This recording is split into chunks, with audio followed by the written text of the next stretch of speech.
Hi, baby, it's Grandma. I'm going to read you some books. This is Ruffles.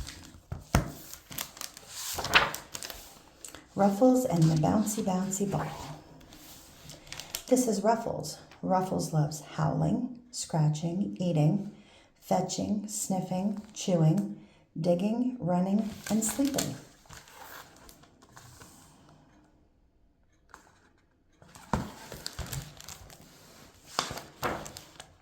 Most of all, Ruffles loves his bouncy bouncy ball.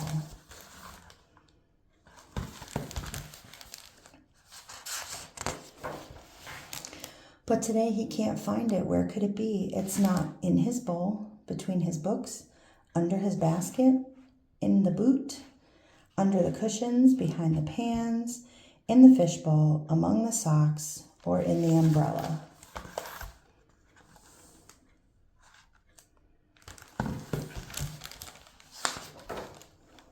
Ruffles can't find his bouncy bouncy ball anywhere. But wait, here comes Ruby. Ruby has an idea.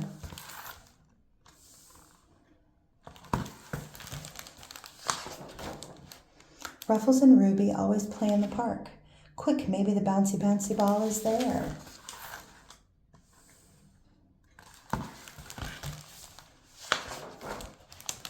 But it's not in the bush, behind the fence, in the flowers, under the swing, in the trash, on the bench, in the pond, or in the very, very tall grass. Oh no, the bouncy ball must have...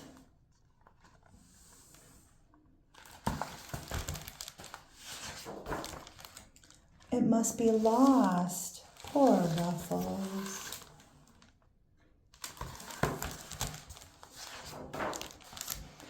Ruby tries to help Ruffles feel better. Maybe they could play chase instead, but Ruffles is too sad.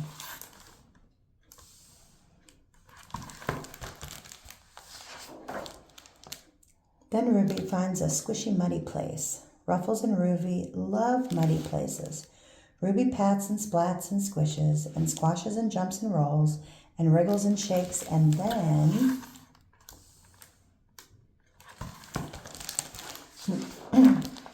a splat.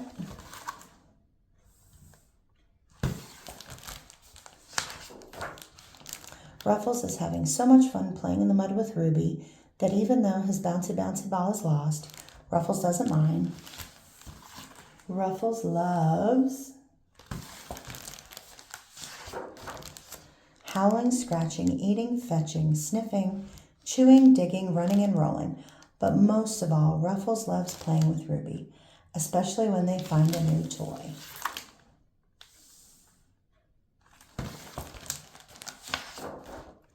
The end.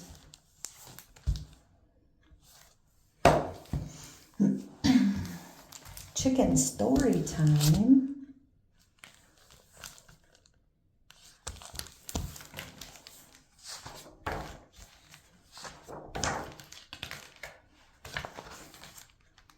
Story time at the library.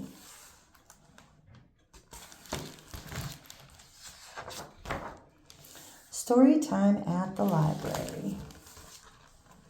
That's what we're doing. One librarian, one story, children, and a chicken.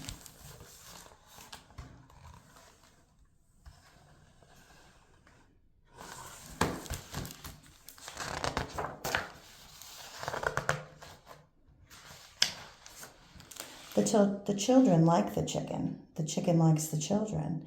Let's begin, said the librarian. Everyone loves story time.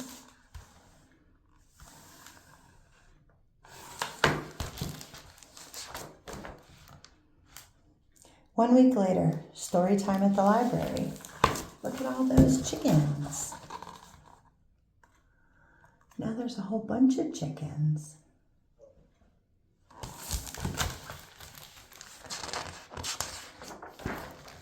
One librarian, one story, more children,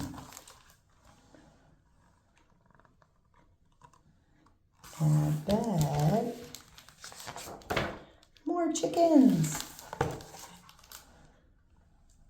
Look at all those chickens.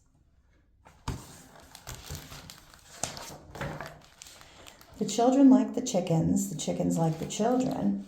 Please be seated, said the librarian. Everyone loves story time.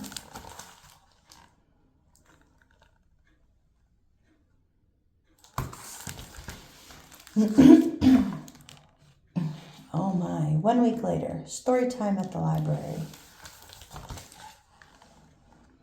Look at all those chickens. Even the babies. One librarian, one story, many children, many chickens.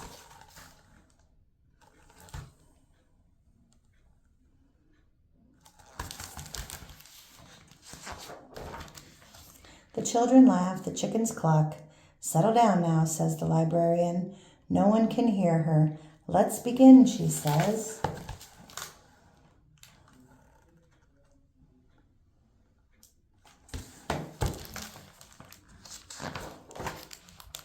Please be seated, she says. Settle down now.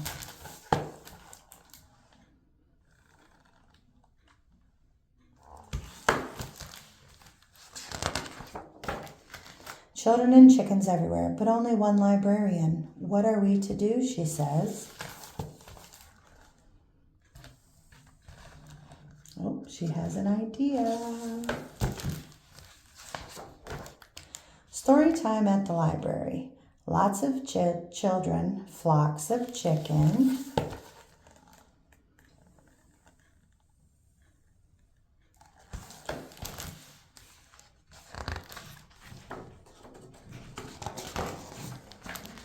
Shelves and shelves of stories. Children like chickens and chicken likes children. Everyone loves story time.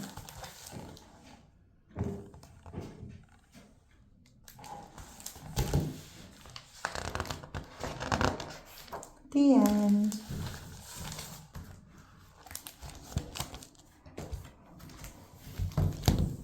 Me and my big mouse.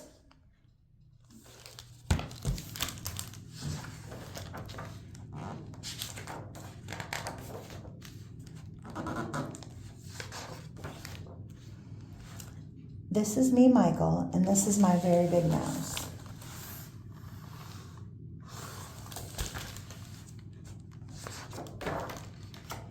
His name is Bo. I love watching him scamper around the house. It's really funny. Isn't he cute and fuzzy?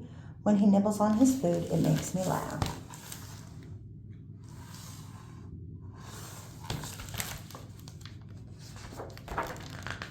The problem is, Bo hates to be left alone, so he follows me everywhere.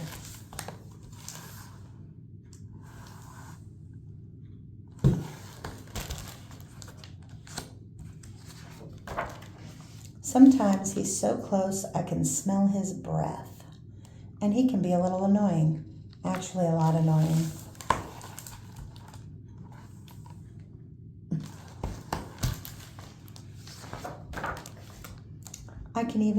I can't even go to the bathroom without him tagging along. And then I have friends over and he can be really embarrassing. Squeakaboo.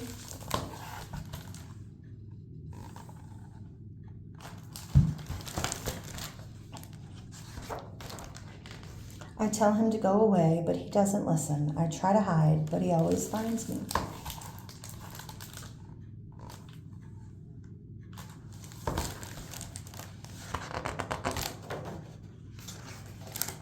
Sometimes I have to just get out of the house, but even then he cries, so I have to drag him along.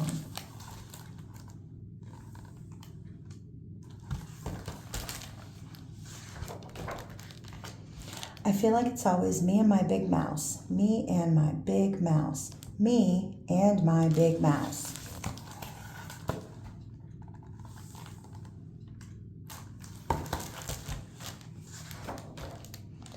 Which can make having a big mouse a great big pain.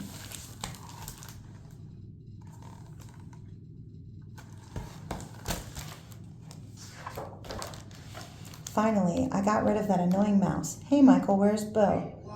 I brought him some food to nibble on. He's so cute and fuzzy. Aw, I wanted to play Squeakaboo. Me too.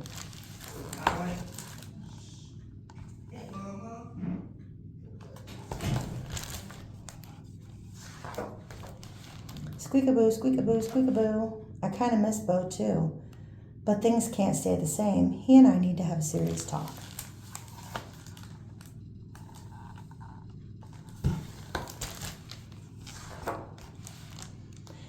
At least he wasn't hard to find. Sorry I deserted you, Bo. You're the best mouse a boy could ever have.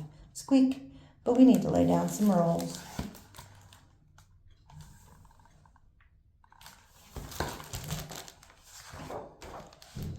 Michael and Bo's big contract. Number 1, the bathroom is not a play area. Number 2, we both sleep in our own beds. Number 3, only 1 walk a day. Number 4, no eating between meals except on Saturdays, which we will now call Cheese Poof Saturdays. Squeakaboo is okay. This agreement is not binding and can be changed at any time or added to at any time henceforth. Michael and Boo. And then we shook on it for extra measure.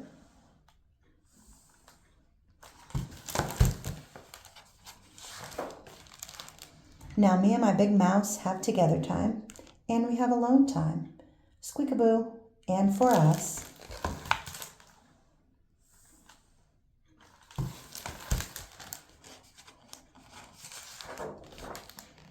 That's a big step in the right direction. The end. Ooh, Otter carries on.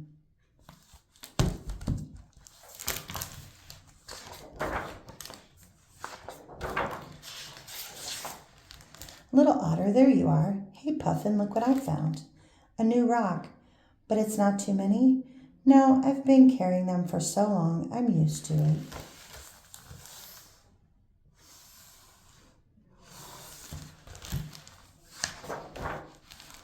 Do you want me to hold some? Don't worry, I can still float. Float? What about swimming? How are you going to catch food? How are you going to fluff your fur and stay warm? I know what I'm doing. Little Otter, please let me help.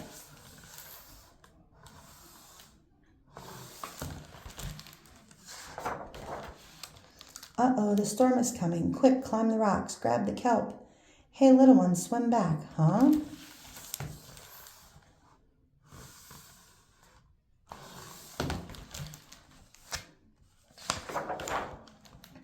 Let go of the rocks. No.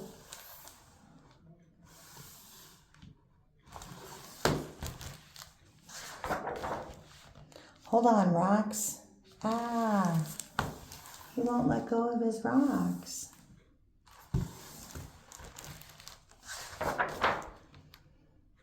Oh no. He's getting pushed away.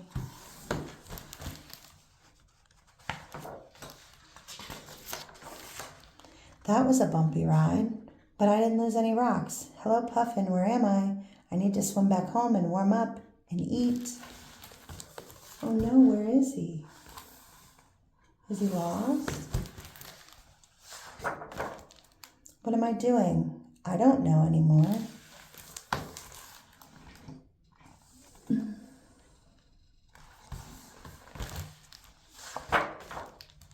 Whoa, my rocks. Plop, plop, plop. He dropped some.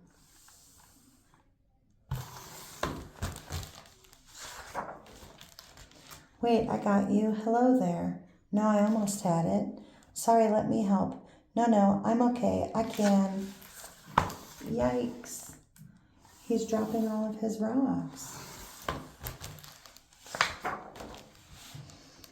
I cannot do it myself.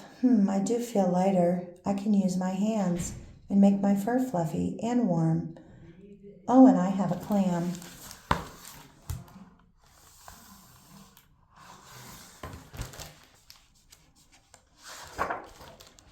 And now I can finally swim home. Hello, jellyfish. I think this is the right way. Wait up.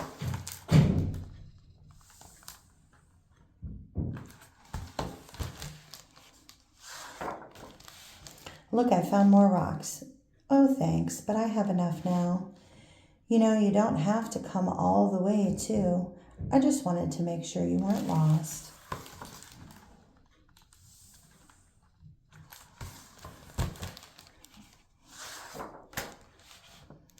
Little Otter.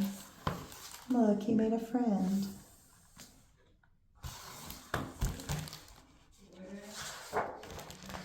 Puffin, I'm back. Little Otter, I was so worried. What happened?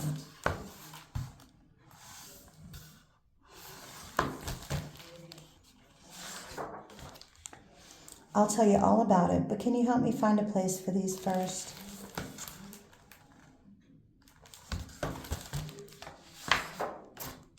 Aw, the end.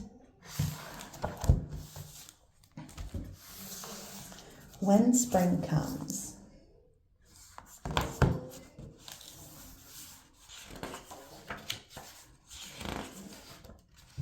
When spring comes, the birds are singing. I put on my boots and I run outside and play.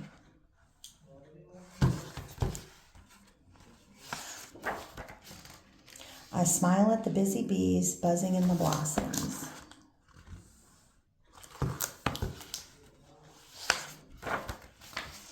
I say hello to the groundhog as it wakes up from a long winter sleep.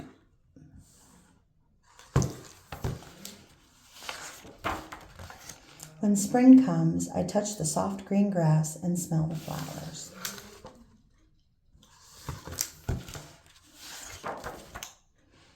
I help Mom plant seeds in the cool brown earth.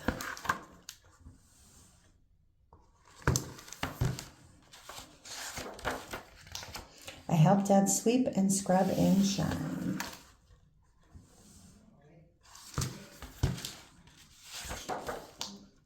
When spring comes, we ride up the hill past the lambs in the field and the ducklings in the lake.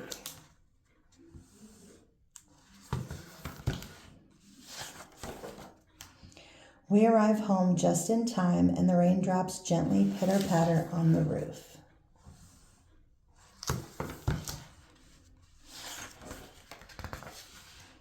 When the rain stops and the sun shines, we play in the puddles.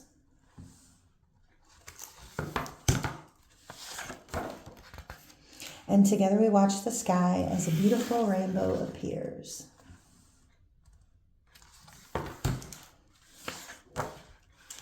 I love when spring comes.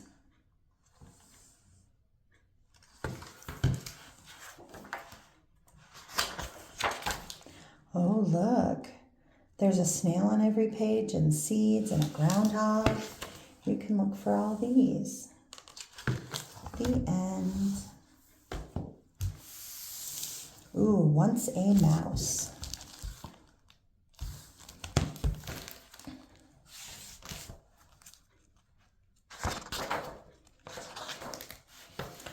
One day, a hermit sat thinking about big and little. Suddenly, he saw a mouse.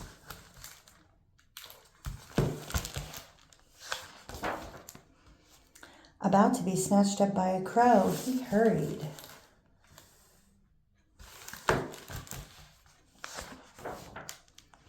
To help the poor little animal, and tearing him from the crow's greedy beak, he carried him off.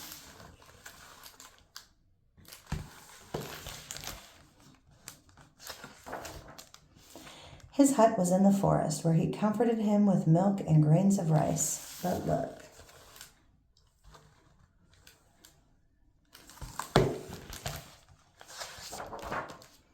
A cat came into the hut with whiskers, straight and a tail held high.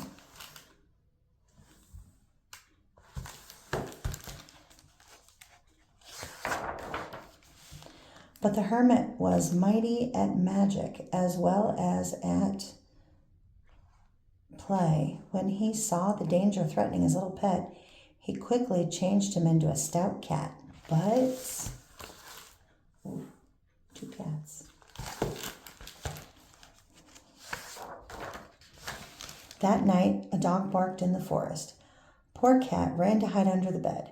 The hermit wasted no time in thinking about how big or so big and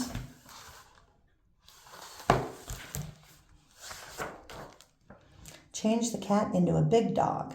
Not long after that, a hungry tiger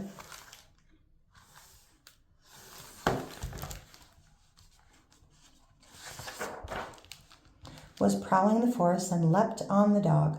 Fortunately, the hermit was nearby, and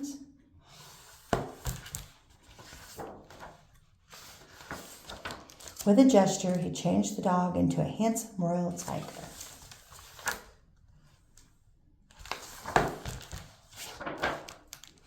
Imagine the pride of that tiger. All day long, he peacocked around the forest, lording over all the other animals.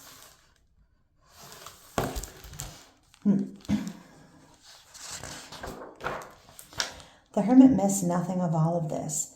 Without me, you would be that wretched little mouse. That is, if you were still alive. There's no need to give yourself such airs.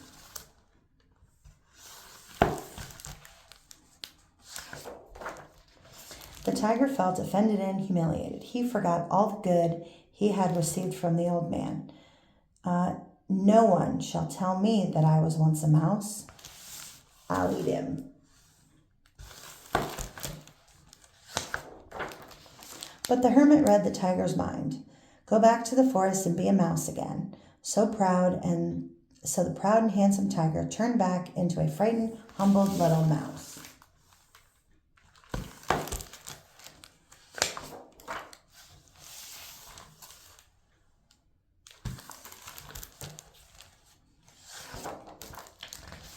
Then ran off into the forest, never to be seen again. And the hermit sat thinking about big and little. The end. Grandma loves you, baby.